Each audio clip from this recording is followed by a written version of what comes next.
लग्नानंतर होईलच प्रेम या मालिकेचा आजचा म्हणजे 7 मार्चचा भाग तुम्ही ऐकत आहात प्रेक्षकांनो। काल तुम्ही बघितलं होतं की नंदिनीच्या आईचा फोन आलाय आणि नंदिनीची आई तिचं कौतुक करत असते की बेटा तू एवढ्या शांततेत कसं काय घेतेस ग। त्यावर नंदिनी तिच्या आईला सुरेख उत्तर देते आणि म्हणते आई अगं तूच मला गौरी हार पुसताना शिकवलं होतंस ना। अगं नंदिनी सासर जे आहे ना ते दुधासारखं असतं ग, वेळेत नाही तापवलं तर ते खराब होतं आणि मिठाची जर हात लागले तर ते नासतं। आज कमी झाली तर साय घट्ट धरत नाही आणि आज जास्ती झाली तर ते दूध उतू जातं। आई मला तू शिकवलं होतं ना ग सासरी, अगं जरा म्हणजे तोलून मापून बोलायचं, अति केलं तर गृहीत धरतात आणि कमी केलं तर बोलत राहतात। तूच मला सांगितलं होतंस ना ग आई, अगं तुझ्या सांगितल्याप्रमाणेच मी वागते ग, तुझा सांगितलेला शब्द ना शब्द मला आठवतो, तू नको काळजी करूस बरं आई माझी। आई कोणी काही बोललंस ना तर शांत राहून वेळ निभावून नेते ग मी, शेवटी मी तुझी मुलगी आहे। नंदिनी असं बोलतीये पण तिला खूप रडू येत आहे।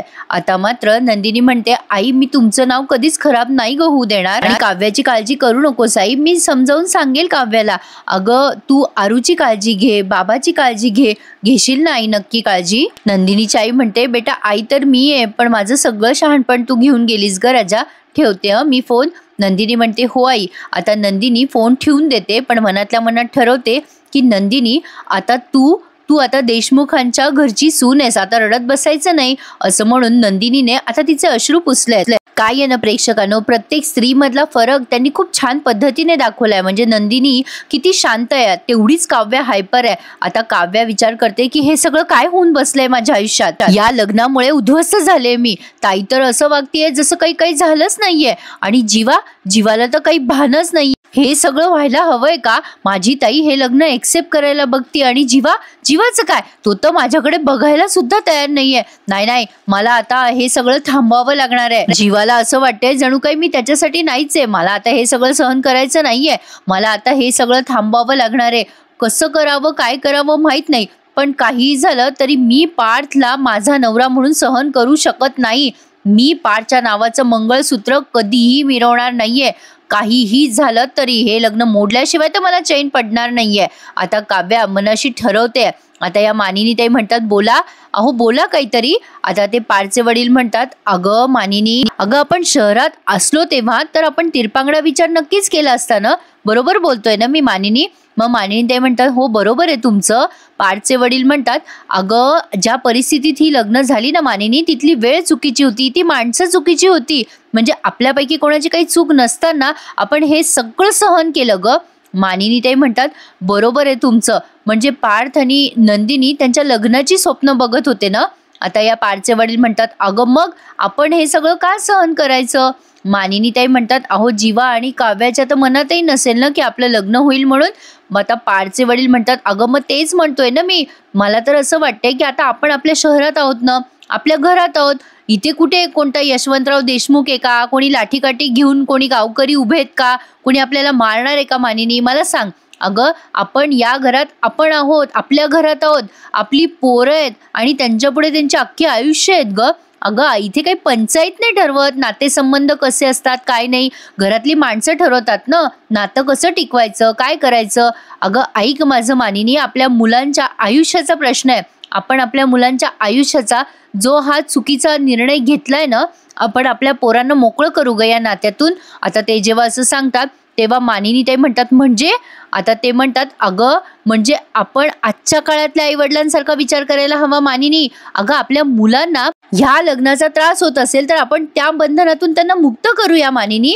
आता मानिनी ताई विचार करायला लागतात। आता हे पारचे वडील म्हणतात अगं चल विचारूयात आपण त्यांना, म्हणजे ते आपले पोरं लगेच म्हणतील हो असं मला वाटायला लागलंय मानिनी। अगं त्यांना सुद्धा हे नातं नकोय।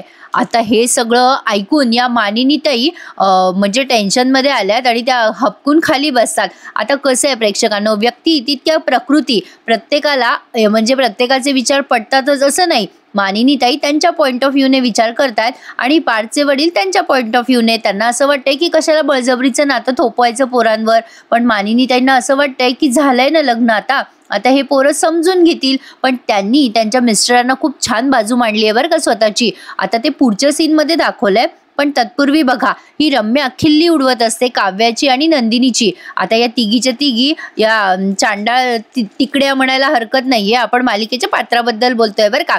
आता ती रम्या हसते आणि त्या काव्याची ऍक्टिंग करून दाखवते आणि म्हणते, मला काही सांगू नका, मी काही करणार नाही. मंजू आता हसते आणि म्हणते, ती असंच बोलते ग गाव. रम्या म्हणते, अगं आई, सगळ्यात जास्ती मजा केव्हा आली माहितीये का, मामीनी त्या दोघींना दिवे लावायला सांगितले होते ना तेव्हा. आता वसुआत्या म्हणतात, नीट बोल ग, पण मला सांगू का केव्हा मजा आली.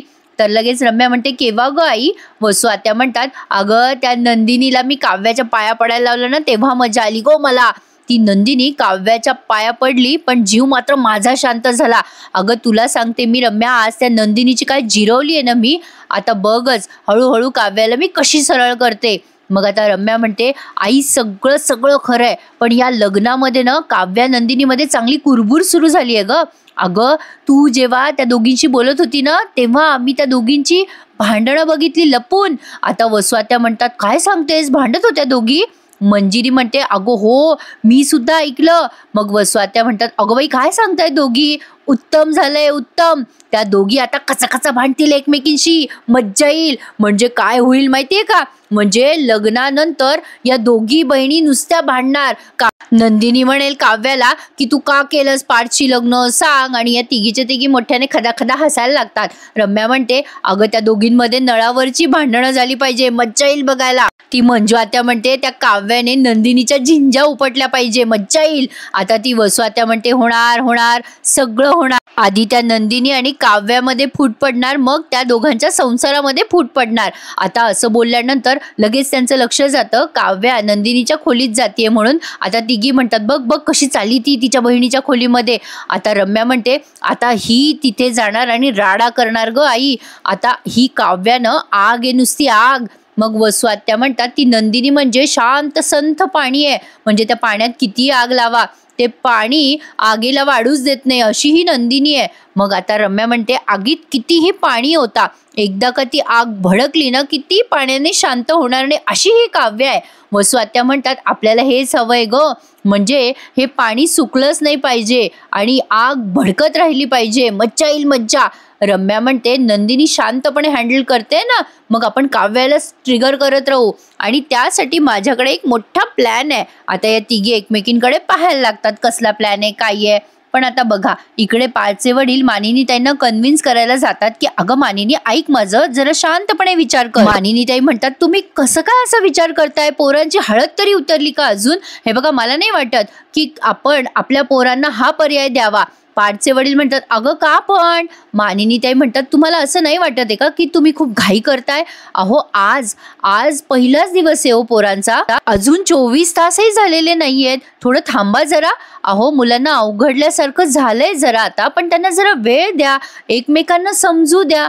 हळूहळू संकोच जाईल त्यांच्यामधला, मैत्री वाढेल, त्यांचं बोलणं होईल, विषयाला विषय निघतील, सूर जुळतील अहो त्यांचे. असं जर झालं ना तर ते हळूहळू हे लग्न पण मान्य करतील. अहो तुम्ही अशा पद्धतीने जरा विचार करा. पण पारचे वडील म्हणतात, अगं मानिनी तू जे काही बोलतेस ना ते सगळं स्वप्नासारखं वाटतंय ग मला. अगं हे सगळं व्हायला खूप काळ लोटेल मानिनी, आणि हे सगळं असं होईलच याची काय खात्री देणार आहेस तू मानिनी. आता मानिनी ते म्हणतात, अहो पण मग तुम्ही जे बोलताय तसं करून ते सुखी होणारे याची पण खात्री आहे का तुमच्याकडे. अहो आपण 4 चौघात देवा ब्राह्मणासमोर ठरवलेली लग्न सुद्धा यशस्वीच होतात, याची खात्री आपण देतो का. अहो खात्री कशाचीच नसते आजकालच्या जगामध्ये. अहो अंगठीने वाजवून आणलेल्या नारळाची सुद्धा आपण खात्री देऊ शकत नाही.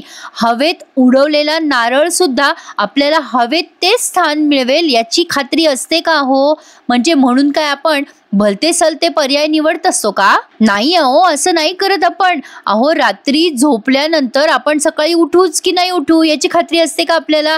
तरी सुद्धा आपण 20-20 वर्ष पुढचे प्लॅन करतो ना आपल्या आयुष्यामध्ये. आपलं मूल आपल्याकडे राहील का तरुणपणी याची खात्री असते का आपल्याला. तरी सुद्धा आपण नातवंडांना शाळेत सोडवण्याची स्वप्न बघतोच ना. असा तरी विचार करा अहो तुम्ही. अहो आपण असं का करतो, कारण आपल्याला विश्वास असतो, आपण विश्वासावरच जगत असतो. सगळं काही नीट होणार आहे अहो हा विश्वास असतो आपल्याला. अहो आपल्या मनासारखं नाही होत नेहमीप्रमाणे, पण जे काही आपल्या आयुष्यात होईल ते चांगलं होईल हा विश्वास असतो आपल्याला. आता पारचे वडील जे आहेत ना त्यांना पटतंय बरं का मानिनी ताईंचं बोलणं. मानिनी ताई खरंच सुरेख बोलल्यात. पार्थची आई पुढे म्हणते, लग्नातल्या सप्तपदीमध्ये अनोळखी माणसाच्या हातात हात देतो हो आपण, तो विश्वास, ज्याच्या जीवावर अख्खं माहेर सोडून मुलगी अनोळखी माणसामध्ये राहायला येते, तोच हा विश्वास. आपण आपल्या मुलांना पर्याय नाही द्यायचे हो, विश्वास द्यायचा आहे, विश्वास. मानिनीताईंनी असं सांगितल्यानंतर पार्थचे वडील ते सगळं खूप मन लावून ऐकताय. आता मानिनीताई म्हणतात, हे बघा, स्वीकार हेच एकमेव औषध आहे या सगळ्यांवर. तुम्हाला असं वाटत नाहीये का? आपण मुलांना सांगायला हवं की काळाच्या जखमेवर खपली भरण्यासाठी एकमेकांचा स्वीकार करा. काळ हेच एक औषध त्यांना मदत करू शकतं. आपण जरा वाट बघूयात, देऊयात त्यांना संधी. कधी कधी दुसरीकडून उपटून आणलेलं, मरगळून गेलेलं, मान टाकलेलं झाड सुद्धा 4 दिवस आपण त्याला प्रेमाने बोललं, खत पाणी घातलं तर तेही उमलतं हो. इथे तर आपण माणसं आहोत, ते झाड सुद्धा टवटवीत होतं. अहो, यांचं नातं पण होईल टवटवीत. तुम्ही इतका विचार करू नका आणि इतकं टोकाला जाऊ नका. तुम्ही जर त्यांना मोकळं केलं तर समाज, नातेवाईक हे सगळे लोक त्यांना किती टोचून बोलतील. अहो, विचार करा, आपलं जाऊ द्या, घरातलं सोडा, म्हणजे आपल्या वसुताई बघा ना, त्या किती टोचून बोलतील. आपले सगळे नातेसंबंध तुटतील तर तुटतील, हे वेगळंच राहिलं, पण शिवाय हा पर्याय मुलींच्या आईवडिलांसाठी किती त्रासदायक असतो याची कल्पना आहे का तुम्हाला? खरंच विचार करा. खरंच प्रेक्षकांनो, या मानिनीताईंनी या प्रकरणाकडे किती वेगळ्या नजरेने बघितलंय. मानिनीताई म्हणतात की तुम्हाला पटतंय ना मी जे बोलते ते? खरंच प्रेक्षकांनो, घटस्फोट घेणं हे म्हणणं खूप सोपं असतं, पण घटस्फोट घेतल्यानंतर त्याचे खूप गंभीर परिणाम बाईला तर भोगावे लागतातच, पण त्यासोबत पुरुषांनाही भोगावे लागतात. तर आता पार्थचे वडील म्हणतात, तू जे बोलतेस ना मानिनी, ते मला कळतंय, येतंय ग लक्षात. बरं ठीक आहे, तू म्हणतेस ना त्याप्रमाणे आपण मुलांना एक संधी देऊयात, पण मला सांग की ते जर यातनं नाही सावरले तर मात्र हा ऑप्शन आपल्याला त्यांच्या पुढे ठेवावाच लागेल. ठीक आहे ना, जर नाहीच काही झालं तर घटस्फोट घ्यावाच लागणार, हे यांना माहितीच आहे. पण प्रेक्षकांनो, प्रयत्नच केला नाही तर काय त्याचा उपयोग? छान सुरेख दाखवलाय हा सीन, मला तर आवडला. तुम्हाला कसा वाटला कमेंट करून सांगा.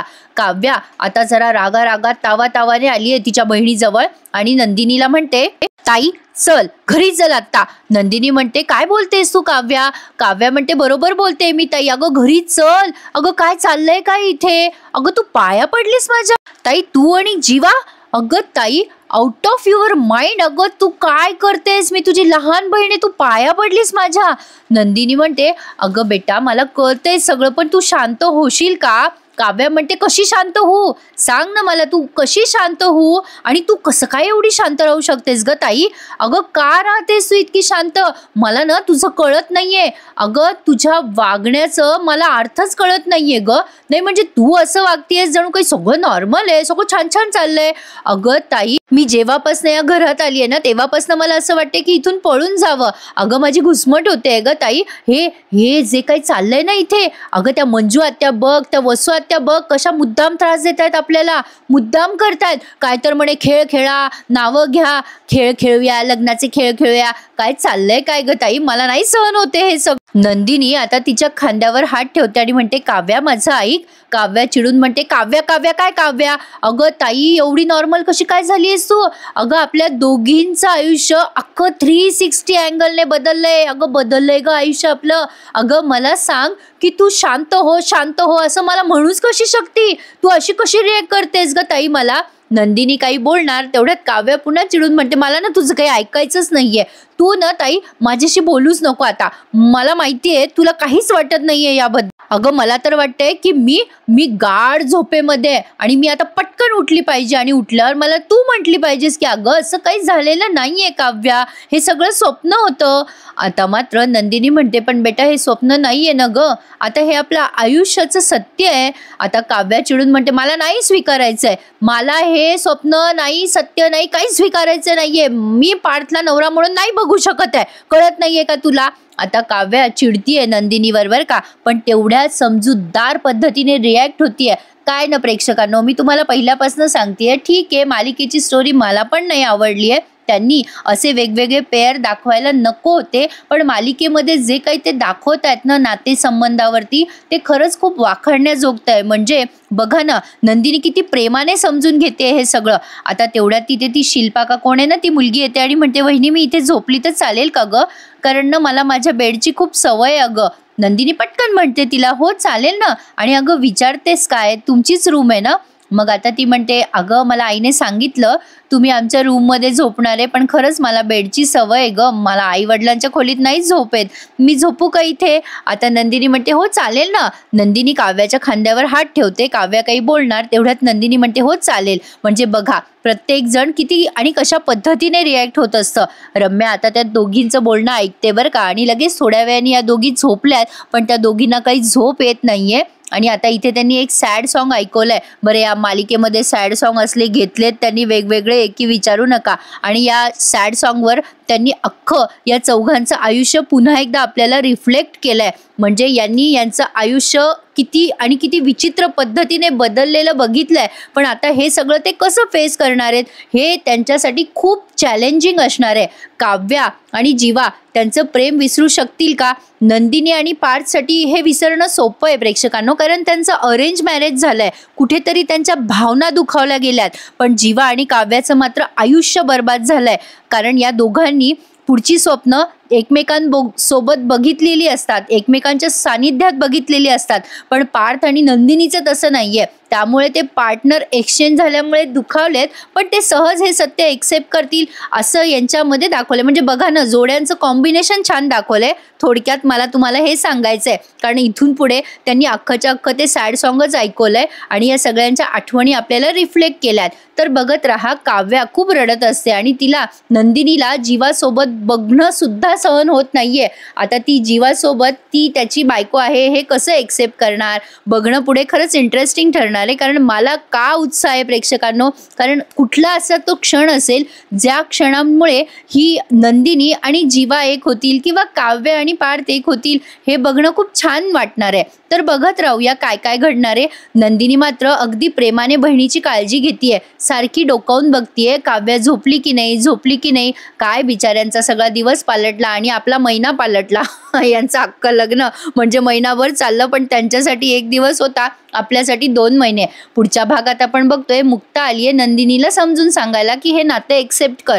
आता मुक्ताने समजून सांगितल्यावर नंदिनीला या सगळ्या गोष्टींचा विचार करते ती आणि ठरवते की जीवाला घटस्फोट द्यायचा नाही. काव्या तिला पर्याय देते की ताई आपण घटस्फोट देऊन या नात्यातून मोकळं होऊयात, पण नंदिनी अतिशय समजूतदार आहे. ती म्हणते की मी जीवाला घटस्फोट देणार नाही जोपर्यंत तो स्वतःहून माझ्याकडे घटस्फोट मागत नाही. त्याने सगळ्या लोकांसमोर माझ्या डोक्यावर आशेने विश्वासाने हात ठेवलाय, मी त्याच्या विश्वासाला तडा जाऊ देणार. नंदिनीने हे बोलणं अगदी साहजिक आहे, कारण पार्थने नंदिनीची वाट सुद्धा बघितली नाही, त्यामुळे नंदिनी दुखावली गेली आहे आणि जीवाने विश्वासाने तिचा हात हातात घेतला, त्यामुळे ऑफकोर्स नंदिनी जीवावर इम्प्रेस झाली आहे असं म्हणायला हरकत नाहीये. आता बघूयात लग्नानंतर यांच्यामध्ये कसं प्रेम जुळतंय ते. आवडला असेल आजचा भाग प्रेक्षकांनो तर नक्की लाईक करा. भाग छान असला तर मी तुम्हाला डिटेलमध्ये देतेच, आणि तसे मी रोज डिटेलमध्ये भाग देते, पण जास्ती स्लो नाही देत. काही लोक काय करतात, खूप स्लो सांगतात, त्यामुळे खूप मोठे मोठे भाग होतात, पण मी तुम्हाला फास्ट सांगते त्यामुळे माझे भाग जरा कमी होतात.